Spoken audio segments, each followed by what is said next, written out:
it could be numbers, statistics, all right? And when we talk about fiction, it is like the polar opposite, something that is not real and is made up, usually for our entertainment purposes, for our own enjoyment, all right? So an example of a fact is the ISS is the most expensive object ever built at a cost of 150 billion US dollar, all right? And this is an example of a major scientific breakthrough in this time, at this stage, all right? And now let me tell you a story about a boy that is the chosen one that will bring balance to the force, the battle between the light and dark. Yes, this is Star Wars, an epic space opera, and as exciting as it is not real. It is fictional, unfortunately, right? So, what does all of this have to do with my talk? Is there really a correlation between fungus, fact, fiction, the ISS, Star Wars maybe? Actually there is. So, before we begin, let us go back into the fictional world, alright? So when we talk about fiction, what do we have? Yes, we have this. What is this? Zombie apocalypse. A popular genre in pop culture. We've all heard about it, right? The Walking Dead TV series, alright? For example, the undead foraging for brains to look for breakfast, right? You want to eat your brains, so be careful, alright? So, yes, this is The Last of Us. A PlayStation game which revolves around this genre, alright? And what's exciting about this is that it's not your common zombie apocalypse with the outbreak of a viral infection, which in fact, the zombies are actually, well, they become zombies due to a specific pathogen, which is this. This is the cordyceps. It is a fungus from the Ascomycota family, alright?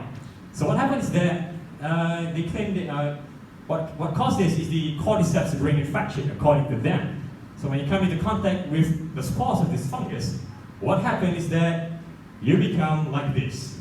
Yeah, quite interesting. Maybe gruesome, for me it's quite interesting. You should just appreciate the fungal structure, right? So actually all of this is inspired by something that is real, all right? This is all fiction. So it's inspired by some factual things, something that is real within this world, all right? So back to the real world. Let us talk about facts. Keep calm and check the facts.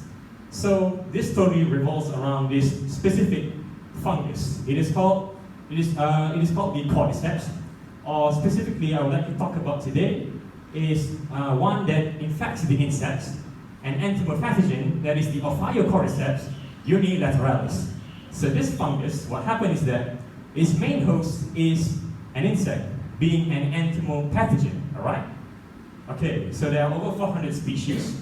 That is a lot of it. This is just one of them. So this specific Ophiocordyceps unilateralis, it infects. Alright, so let's talk about the basic fungal life cycle. Right? It starts with the spores, and under specific condition, the spore will germinate, forming the germinates. And then we have the mycelia. It is the main vegetative body of the fungus, forming the primordia, and eventually the fruiting body, which will disperse the spores. And in this case, the Ophiocordyceps infect this ant. This is a carpenter ant within the forest. So when this ant, it may come into contact with the spore. And this spore, it will release enzymes and exert pressure, mechanical pressure on the exoskeleton. It will get inside this ant, alright?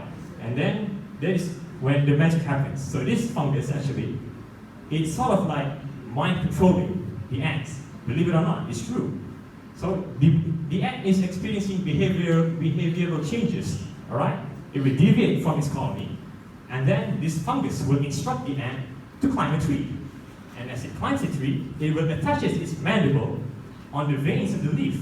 And what happens next is that they just wait there, counting their days, maybe 4 to 10 days, until their eventual mortality, or simply to say that they will die due to this fungus, alright? Yes, and as they die, they will continue to develop within the body of the insect, and the body, what we call the fungus will develop this stalk, which will release thousands of spores which will infect other insects. And he said that a single one of these can actually eradicate entire colonies. And wow, what do we have here?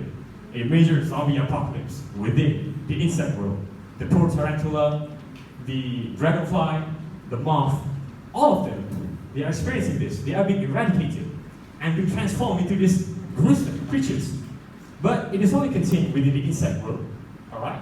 And yeah, poor fella, the caterpillar, they didn't survive too. But in this case, they claim that the locals, for example in Tibet, they formed these cordyceps sinensis capsules, which is derived from this fungus, and they claim to have medicinal properties, but whether it's true or not, that leaves to be a question. It could be fact or fiction. So back to my original question, cordyceps, fact or fiction? It can go both ways. From a fictional point of view, we can talk about the mushroom zombies in the Last of Us game, but which was inspired by the real thing, that is a fact, the cordyceps fungus. And yeah, but what if I was to tell you that one day, this fungus were to develop the ability to infect us, humans? What would happen then? Perhaps at that time, fiction will become fact. And as for that, I end my presentation. Assalamualaikum warahmatullahi wabarakatuh. Thank you.